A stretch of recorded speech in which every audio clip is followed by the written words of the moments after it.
박 후보께서 말씀하신 부분은 지역 밀착형 예, 예. 개발을 좀 민주적으로 하자는 논리에서 좀 이해하면 될 것 같습니다. 근데 이제 지금 공약을 보면 뭐 해양 환경에 대한 부분, 또 우리 친환경 농업에 대한 부분, 예. 또 환경 보전에 대한 의지랄까요, 정책들이 상당히 구체적으로 또 그리고 예. 그 의지의 내용들이 잘 반영이 된 것 같습니다. 근데 이제 이런 관점에서 보면 자연 환경에 대한 보존 정책과 지속 가능성을 유지하겠다는 측면은 잘 읽어드리지만, 근데 이거 위에 우리가 이야기하는 생활 환경, 이제 예, 다시 말씀드렸습니다. 도시라 건축을 기반으로 하는 우리의 생활 환경에 대한 그 정책은 그렇게 막 이렇게 선명하게 보이지 않는 부분이 있는 것 같습니다. 그래서 그런 부분에 대해서는 좀 어떤 구상을 갖고 계신지, 제주도의 지금 도시와 예, 건축이 예. 가지고 있는 여러 가지 뭐 주거 보장부터 시작해서 어떤 문제들이 있다고 생각이 들 건데요.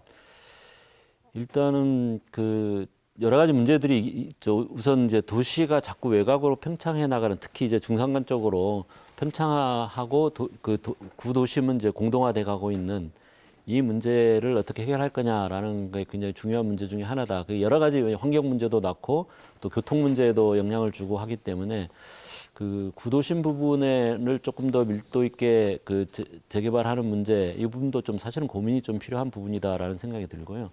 그 다음에 또 하나는 지금 제가 볼 때 제주시가 정말 삭막한 도시입니다. 물론 조금 벗어나면 우리가 이제 자연이 있기 때문에 그나마 괜찮긴 하지만, 예를 들어 가족과 함께 나들이를 가서 편안하게 쉴 수 있는 도심 숲 공원이 하나도 없습니다.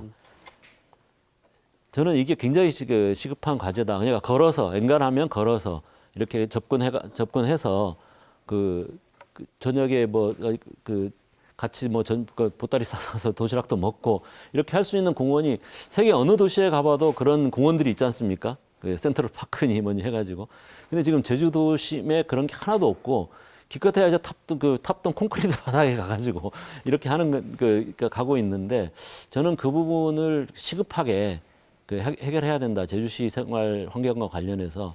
그래서 저는 예를 들어 지금의 공설운동장에 야외 저는 축구장이나 야구장을 좀 밖으로 빼고, 제주도의 종합 경기장은 좀 서귀포에 지금 강창학 구장에 충분한 시설들이 마련돼 있기 때문에 종합 경기는 그쪽으로 좀 주 무대를 옮기고, 그다음에 실질적으로 축구라든가 야구라든가 이런 생활체육을 할 수 있는 그 공간이 큰 부분은 좀 외곽으로 빼고, 그 대신 거기를 완전히 이제 도시 숲으로 조성해서, 그다음에 이제 실내 체육들, 탁구라든가 배드민턴이라든가 각종 이제 실내 체육 시설들을 좀 밀도 있게 만드는 이런 방안도 한번 고민해 볼 수 있지 않느냐, 그런 제안들을 한번 하고 싶습니다.